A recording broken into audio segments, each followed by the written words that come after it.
Tapos, discuss natin yung introduction sa Laplace decouple. Afterwards, siguro introduction tayo ng short circuit. Okay? So, ito yung last example natin. We have this given system. Ito yung kanyang admittance as well as puro PQ basis to. Ibig sabihin, ang consideration mo lang dito is yung fixed na load basis. So, wala tayo dito na yung sa kailangan mo pa kunin yung imaginary part. Okay. At the same time, naglagay tayo ng acceleration factor. Kunin lang natin yung first iteration. So, kagaya ito, this is a 4-bus system, hindi na kasi isang calculate. Kasi hindi mo na mas-store yan dahil ang kaya mo lang i-store is up to 2 equations lang. So, yung third equation mo dyan, may separate lang tayo din dapat. Okay? So, gawin muna natin yung Y-bus.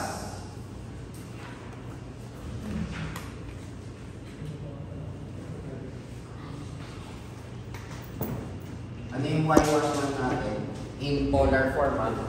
So, ang Y11 natin in polar form is pag-add natin ito 1, 2, at saka 1, 3. 3 minus J12. Ano yung polar form ng 3 minus J12?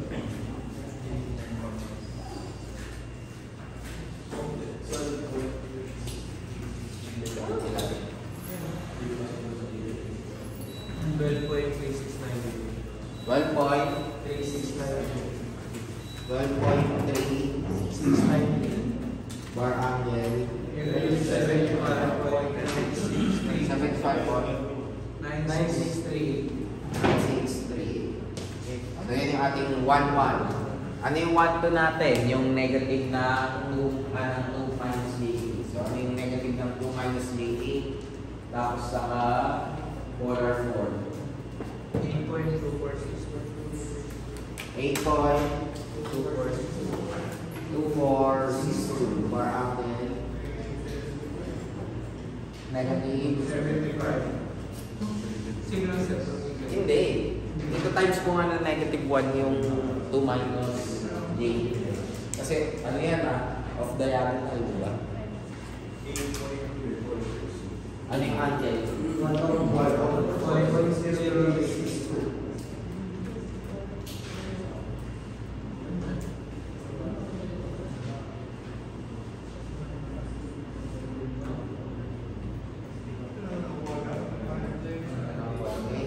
Ano yung kasunod natin? Yung 1, 3. Kunin lang natin yung negative na 1 minus J4. So, alam mo yung polar doon?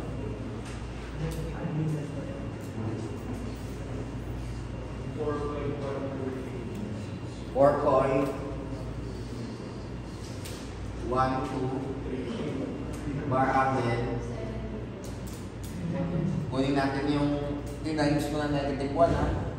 104 pa rin yan.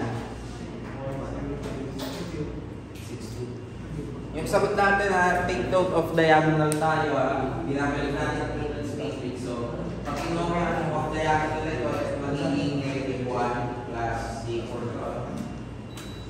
So, 104.036. Meron ba tayong 1, 4? So, 0 yung lalagay natin. Okay, next. Yung 2, 2. Ano lalagay nyo sa 2, 2? 1, 2, 2, 3, at saka 4, 4. Ano yung color niya? 1, 1, 5, 3. Bar angle.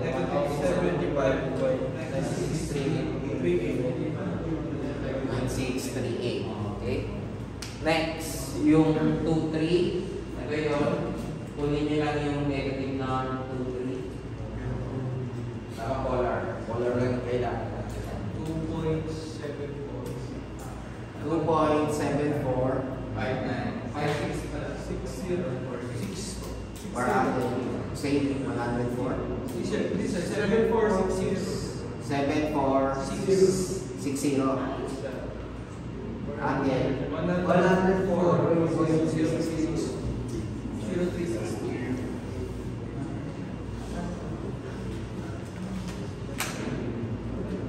Okay. 2,4. Kunin lang natin yung polar. Same lang sa 1,3. 4.721.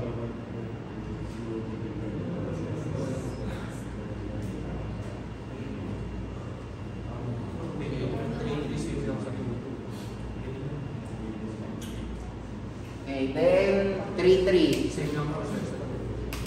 Same lang sa 2,2.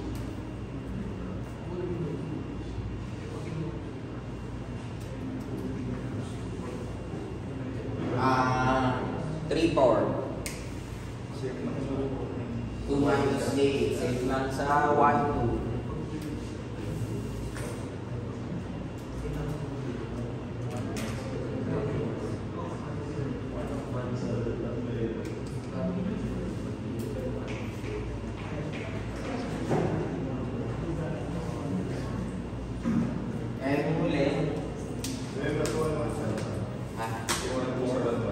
Same lang sa 1,1.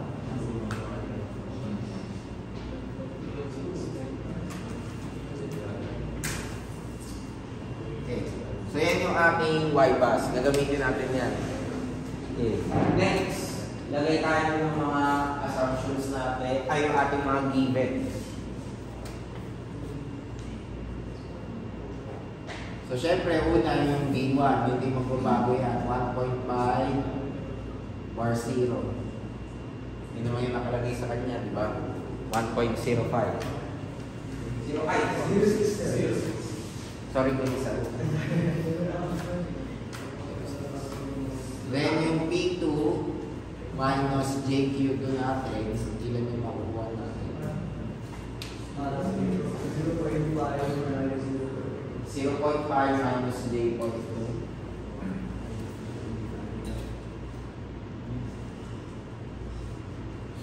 Then yung P3 natin minus JQ3. Ilan yan? 0.4 minus J.3.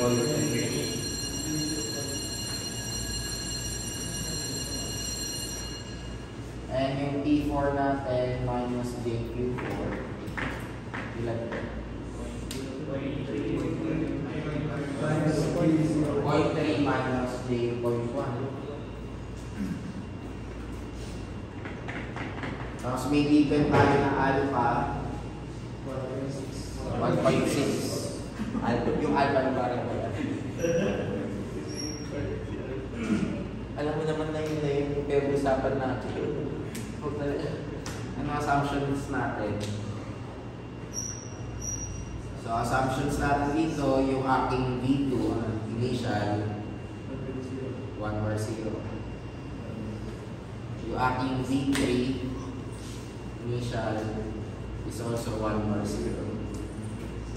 And yung aking V4 initial value is also 1 bar 0. So meron na tayong mga initial value, pwede na natin gawin yung mga equations natin. So, since magiging 3 variable to, ang lalabas na magkakaroon ka lang ng 3 na consider natin sa summation ng y at saka ng voltage. Kasi di ba pag ginawa natin, ito yung general formula lang natin. Vi n plus 1 is equal to 1 over Yii times Pi minus Jqi over Vi n conjugate minus summation of J is equal to 1 to n, wherein J is not equal to I. Y ij j. And in general equation natin pagdating sa pagkuha ng voltage. Pero since meron tayong alpha kailangan natin consider to as prime lang. Kukunin natin yung actual na VI. Ang gagawin natin would be VI prime n plus 1 plus alpha times VI n plus 1 minus VI. So ito lang yung natasdan. Originally, ito lang tayo pag wala kang acceleration factor. Pero since may acceleration factor tayo, consider natin. Okay, so we start at first iteration.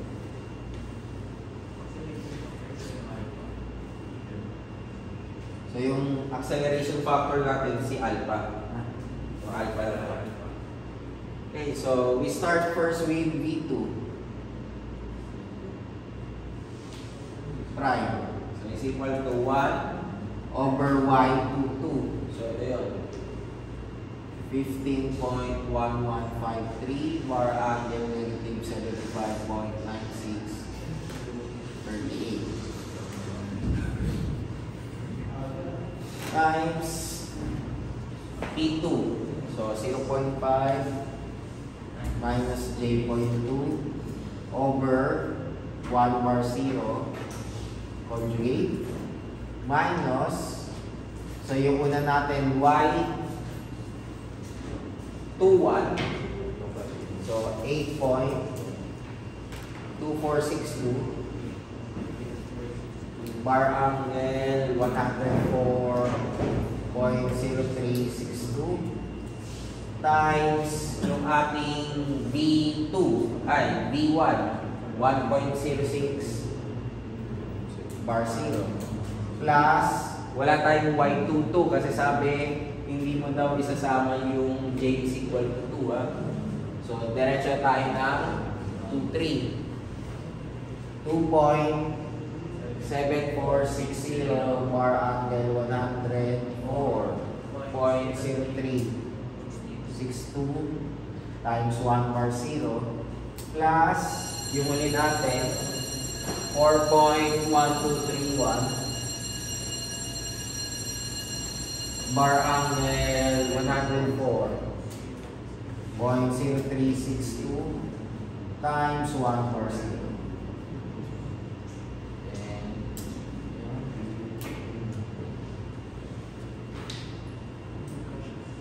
Titingnan natin itong aspect na to.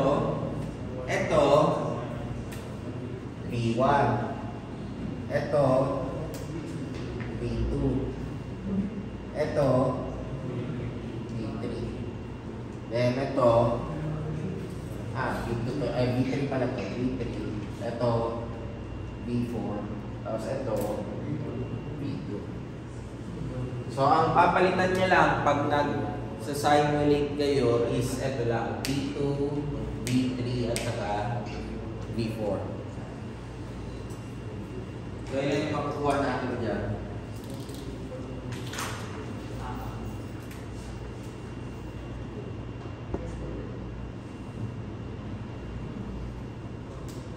Pag stinor natin yan, sige, try natin i-store. Pwede nyo nang i-store yan. Pwede nyo gawin ito na A.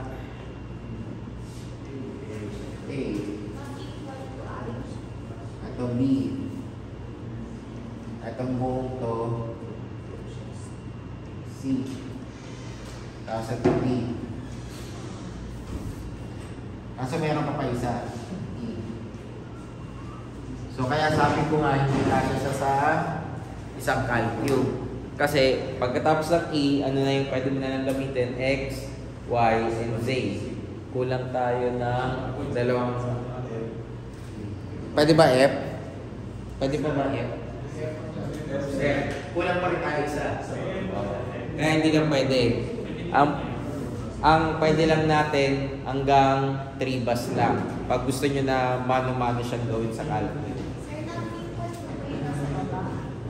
Ito, ang sinasabi lang natin ito, J is not equal.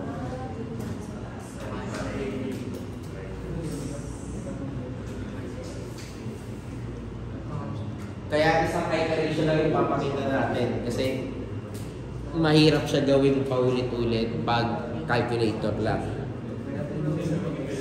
Mahirap rin pag Excel. Oh. Sir, may sagot na sila. Sagot. 1.05 or 1.05 105 bar angle 1.5708. So hindi yung sagot natin kasi dadagdag natin si alpha.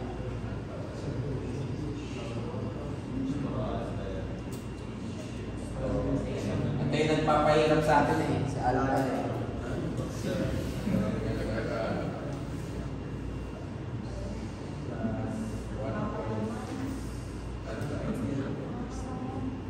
So ilan yan?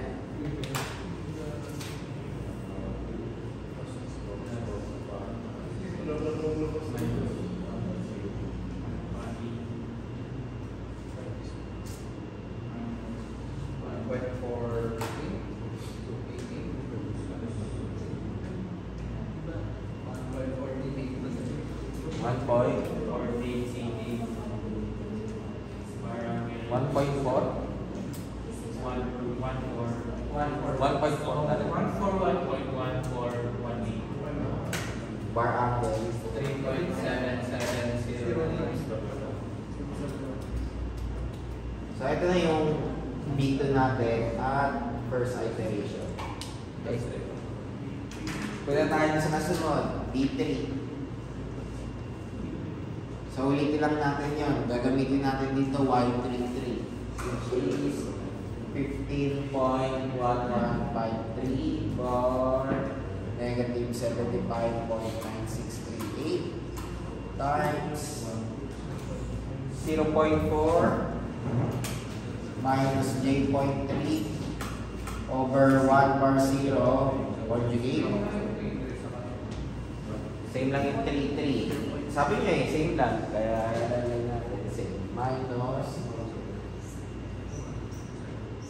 4.1231 bar 104.0362 times 1.06 bar 0 plus 2.7460 bar 104.0362 times 1 bar 0 plus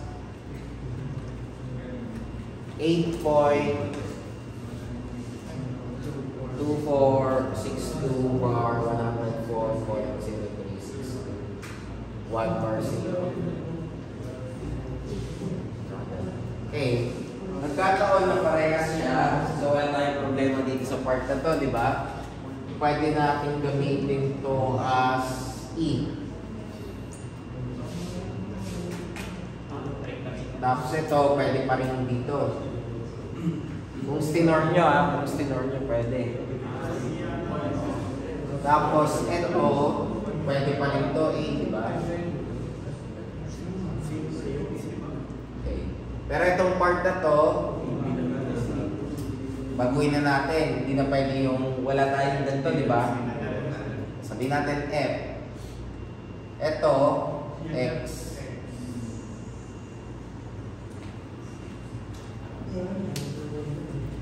Then ito, B3, B1 pa rin ito, B2, then B4. So ilan yung B3 prime?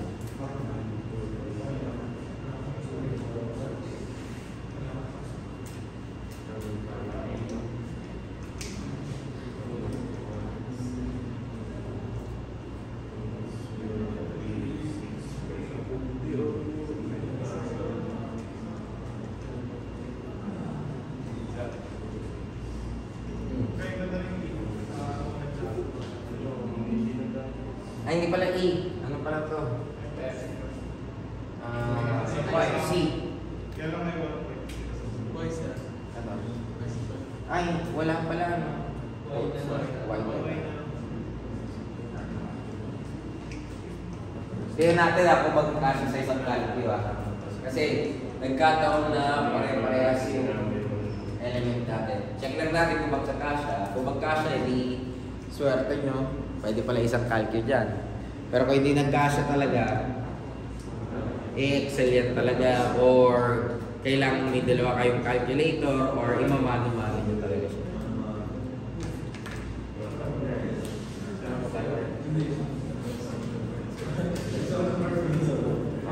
Alpha, ano sa ba?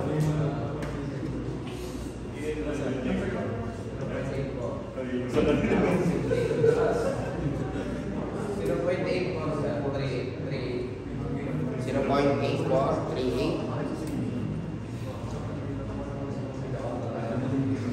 Bar angle 1.41. Pacheck po na daw bago dati yung tuloy.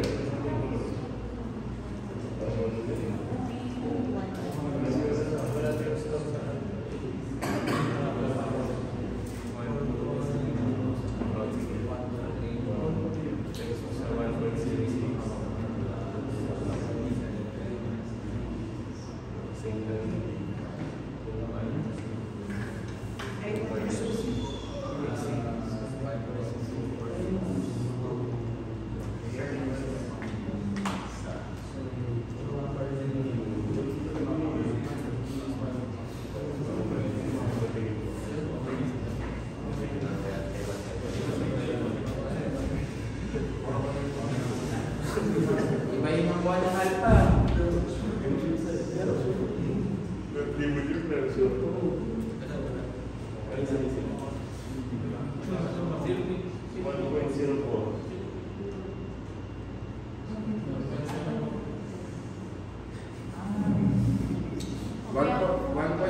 Daw yung nakuha ng alpha, 1.0422, bar under 1.1468. May katulad ka alpha, bigla.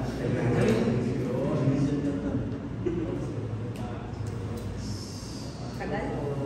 Tagal niya ito eh. 1.04 boss. Wala ka kalto mo. Ang tama ko mo. 8 pala to. Ay, sige. Alam ko 5. 8 pala yung sir. 1.04 daw sir.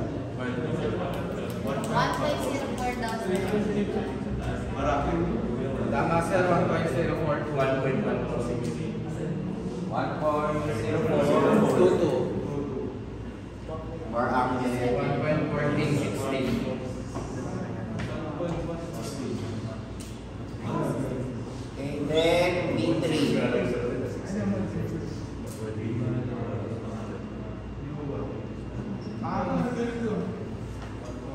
Plus.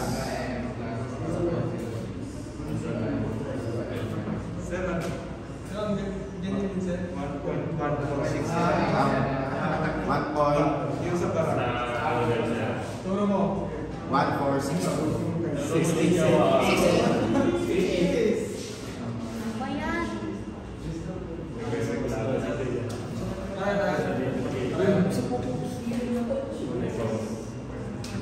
Kapaka-chismoso sir, baka sa malaking tao.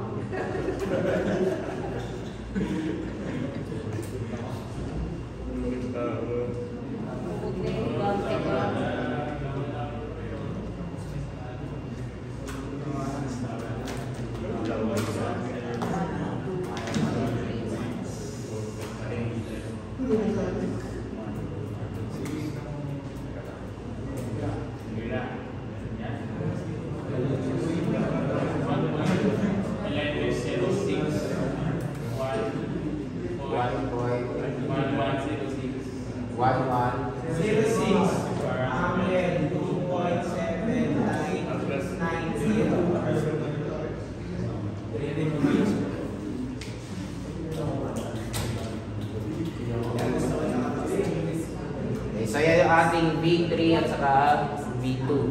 Okay, then yung ulit, B4.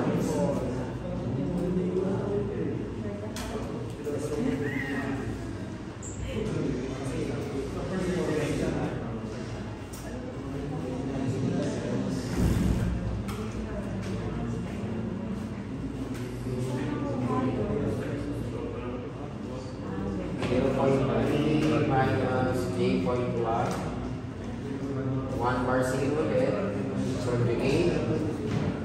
minus, wala tayo nung una.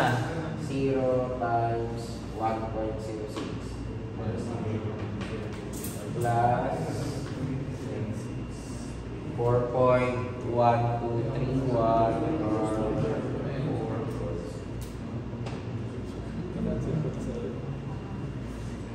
plus 8 volt.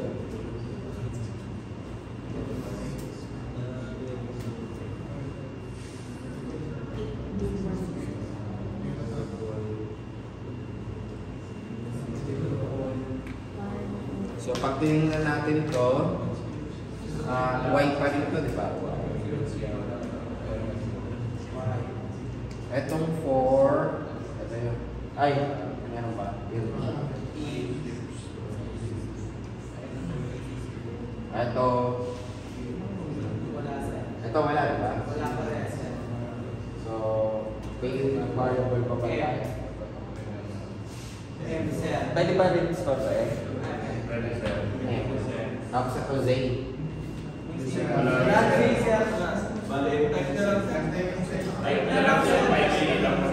Wala yan. Tapos ito Z. So, hindi talaga kasya sa calculator. Pag 4 lang.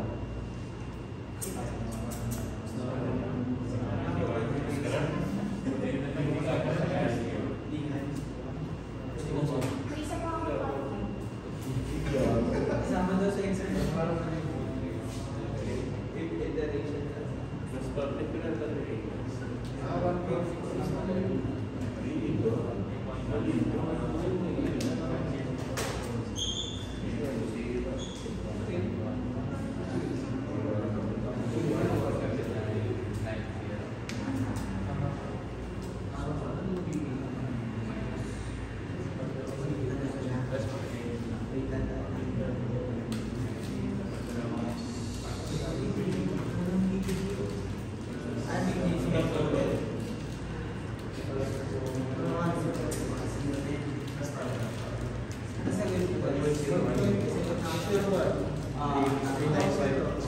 Sir, may sagot na daw sila.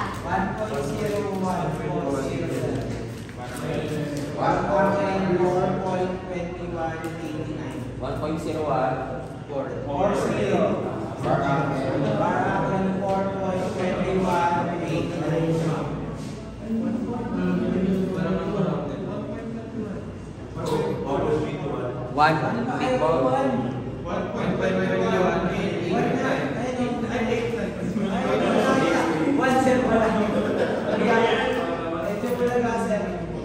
Okay, then kunin natin yung T4.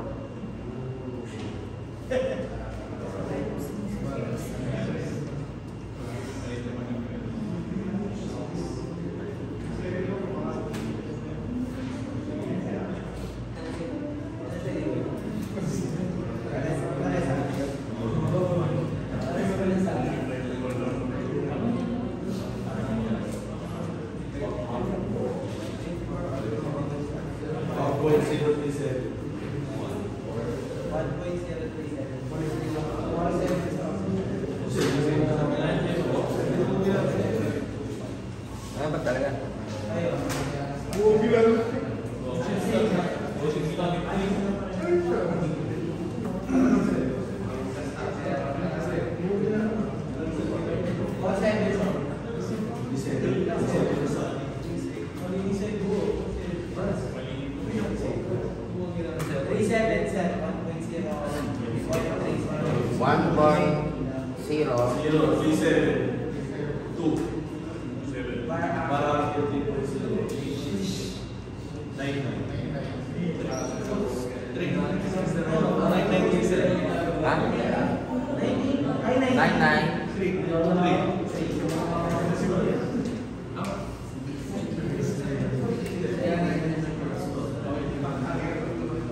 O, yan lang naman hinahanap dun sa problem natin. Hanggang ano lang? First iteration. So, ulitin nyo lang yung process niyan. Second, third, and so on.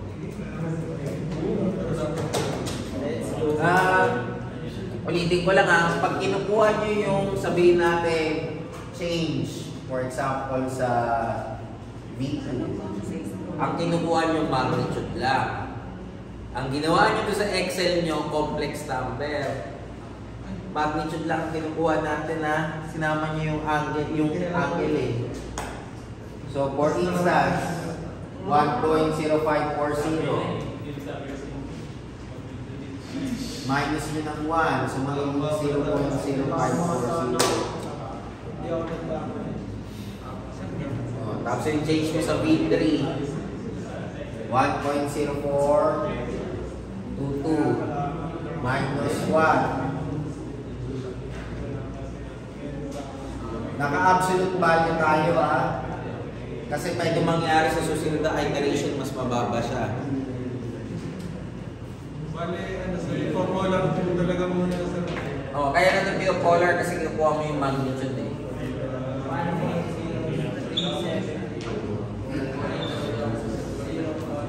Di ba sinabi ko na ito last time? Then dapat yung makuha nyo dito should be less than 1 or equal dun sa 0.001. Okay.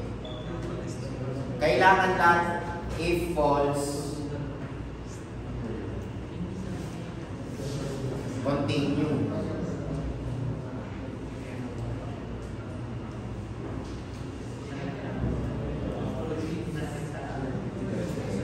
Sabihin ko tuloy nyo.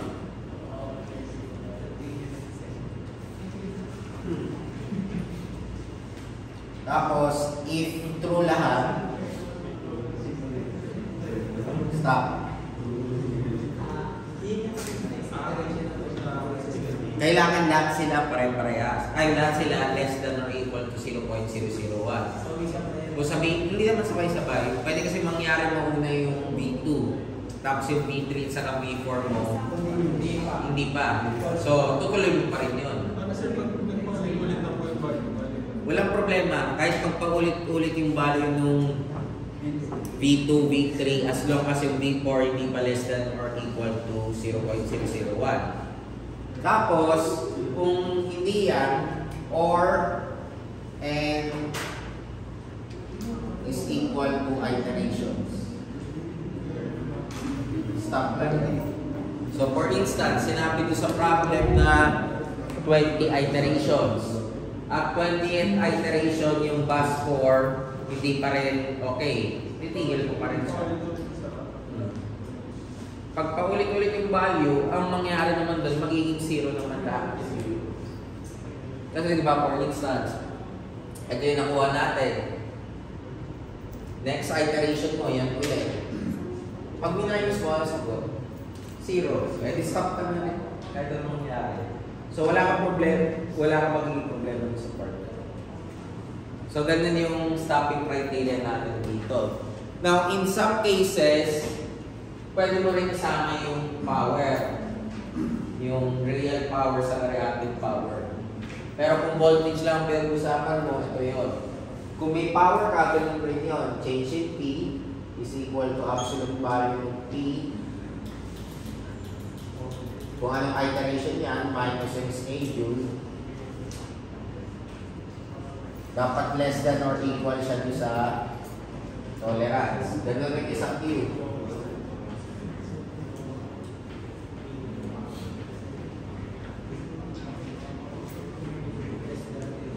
Less than 10. Kaya makikita nyo sa Paladin, kung binuksan nyo talaga, binasa nyo mabuti yung report, di ba may makikita kayo doon mismatch. Yung mismatch na nakikita nyo anong value na 0.0001. Ayun, kasi kaya siya nag-converge. Exercise 4 yun. Pero sa exercise 3 at saka 2 yun yung pakita siya. So yun yung pinapakita natin dito. Change P at saka change P. Kaya hindi siya nagko-converge kasi yung value nun, di ba mapansin nyo kahit hindi siya mag-converge, pwede yung pipilitin yung report. Yes, tayo din nakita ko. Tapos tinignan niyo yung mismatch. Pag tinignan niyo yung mismatch, yung value niya malaki. Greater than 0.001. Kasi 0.02, 0.3, etc. May mismatch na lang. Kasi ideally, ang system natin, babalik ka lang dito. Summation of power is always equal to 0. Summation of reactive power is always equal to 0. Diba? Current in is equal to current out. Hindi mo pwedeng i-violate kahit alin dyan. Kahit anong mangyari, hindi ka nag-violate ng kahit anong aspect dyan.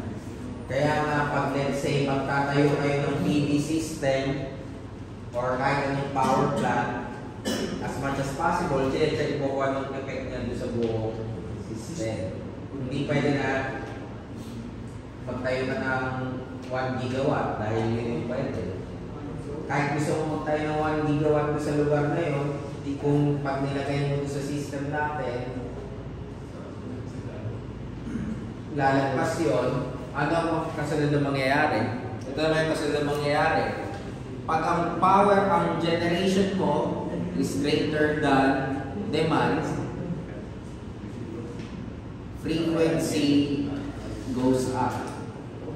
Tataas ang frequency mo. Kahit ano mangyari, tataas ang frequency natin. Ano mangyayari sa voltage? Depende. Pero frequency ang basis natin yan. Pag ang generation mo is less than demand, frequency goes down. Pag ang Q mo ay not equal to 0, ano ang kasunod na effect niyan? Yung voltage. So sa Q, pag ang Q natin is lagging or lag, voltage goes down. Pag ang Q natin is lead, voltage goes up. Ito yung principle ng power factor correction, di ba? Ito rin yung principle natin sa voltage regulator.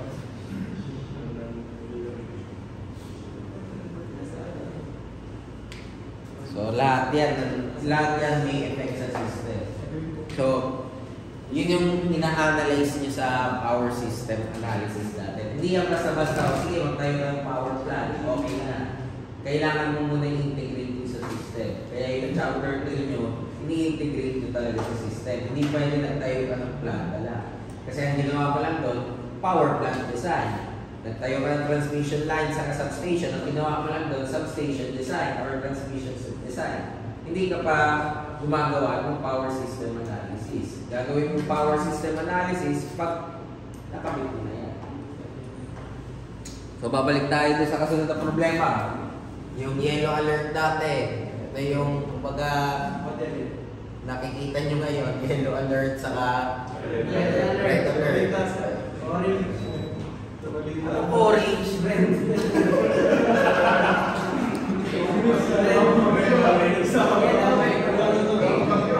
Based sa balita, ano ibig sabihin ng yellow alert? Moderate. Ano ibig sabihin ng moderate tayo?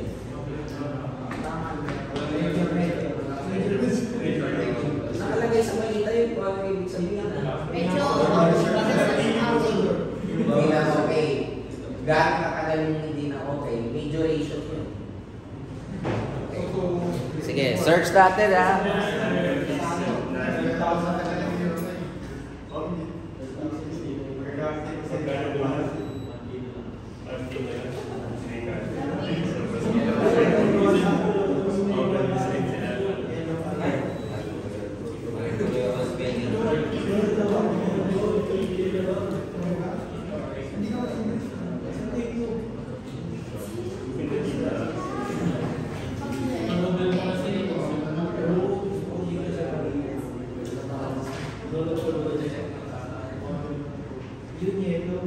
Ayan. Nakalagay dyan. Red alert when supply cannot meet the consumer demand in the transmission grids requirement. Pag yellow naman is not enough for contingency. May difference yan. Etong yellow alert, ibig sabihin, may kino-consider tayo na reserve.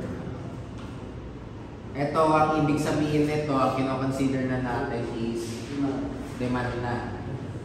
So, may standard tayong sinusunod yan. So, ano yung standard na yun? Depende sa regulating body sa Pilipinas, sa ibang bansa, etc. For instance, sabihin natin, reserve. Pag sinabi natin reserve, ang requirement madalas niyan is kinukuha mo yung 15% of total generation capacity.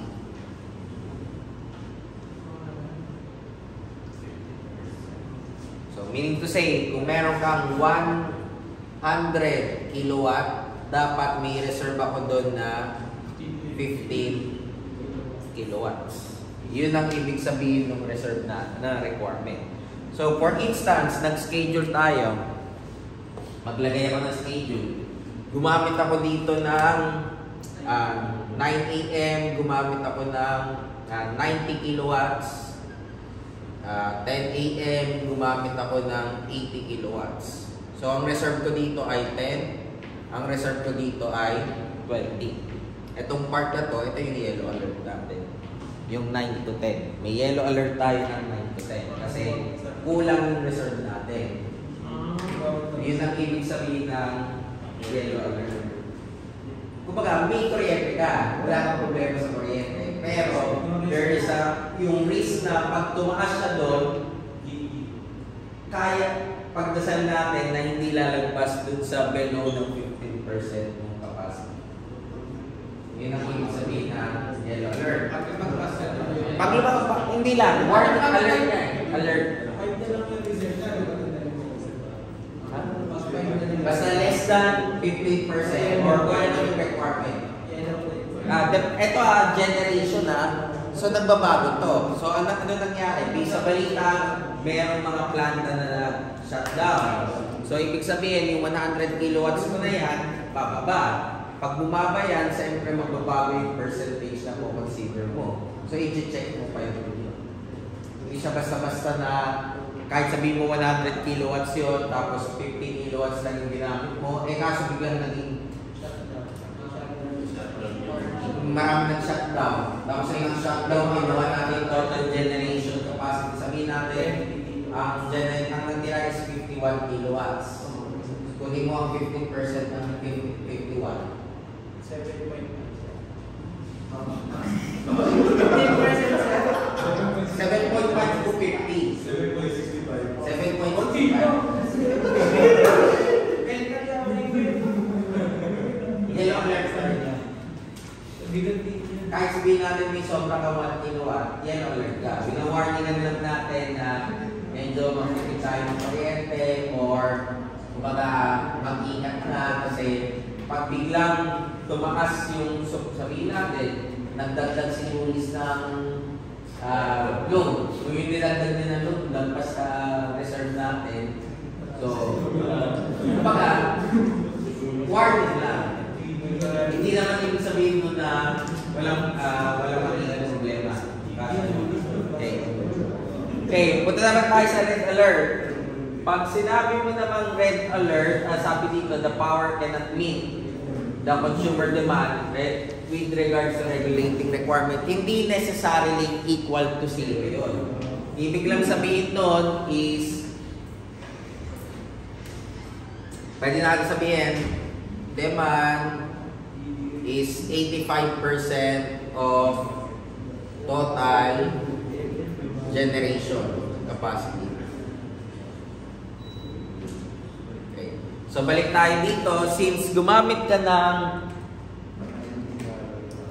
90 kilowatts, palitan natin hindi necessary ng 85%, I think 90%, hindi pwede kasi mag-equal yan. Sabihin natin 90%. So may total generation ako sa 9 AM na 100 kilowatts, sa 10 AM also 100 kilowatts. So ito ay, sabihin natin, ang demand ko dito bigla is naging 95 kilowatts. Tapos ito ay 90. Ito ay yung supply, generation. Ito demand.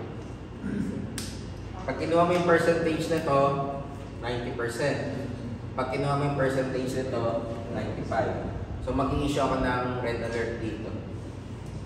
Sa 10 to 11. Kasi, kumbaga, yung natitira ko na lang napasok ay hindi na kaya. Sobrang baba. At may requirement yan na. Hindi ko sinasabi yan standard. Basahin nyo yung manual ng MGCP. Kung nalay sa website ng MGCP, may nakalagay doon. Makikita nyo kung bakit sinasabi na yellow alert sa red alert status. So, yun ang ibig sabihin. So, ano yung solusyon na pwede mong gawin dito? Siyempre, ang pinakamadaling solusyon dyan, pag kulang ka ng supply, is load shedding or yung force rotational brownout. Ha?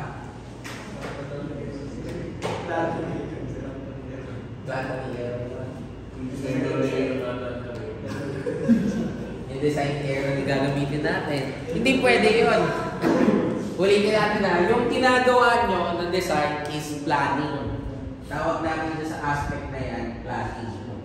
Ibig sabihin, what would you need to do after 5 years or 10 years?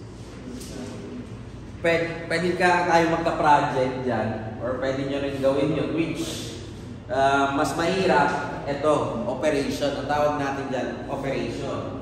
Ibig sabihin ng operation, kung nag-elective, yung iba sa inyo nag-elective ng ano, di ba? Power market, di ba? So, operation yun. Schedule mo kung ilan yung generation ng R1, R2, R3, and so on. Pero may ino-consider ka pa na ibang ganyan. So, yun ang tawag doon, operation din. So, malaki yung field ng power system. Marami kayong pwedeng pasukan kung tinitingnan nyo talaga. Okay. Tapos yung isang part naman is yung maintenance or yung mismo sabihin natin management ng power plants. Ibig sabihin, tatambay ka sa power plant, ikaw yung magsasabi sa MGCP na, uy, magpapatay kami ng tatay. So, kakamot ng ulo, for example, si Aaron, nasa transmission operator siya, kasi i-check niya, pasok sa requirements. So, ganun yun nangyayari. Okay? So, yun. Kaya lang natin napasok to kasi related rin siya sa power flow. Hindi nyo magagawa itong lahat na to kung wala ka nito. So, napaka-importante nito. Kaya kung gusto nyo sabihin natin in the future, dito kayo pupunta, kailangan yung balikan yung paggamit ng software. Hindi naman necessarily pag nag-interview kayo kung competitive yan. Sa lahat ng interview ginawa ko dati, hindi naman pinapagawa yan. Kaya maganda. Tatanong lang sa inyo kung paano kayo gumamit ng Excel or programming. So, pag sa operations,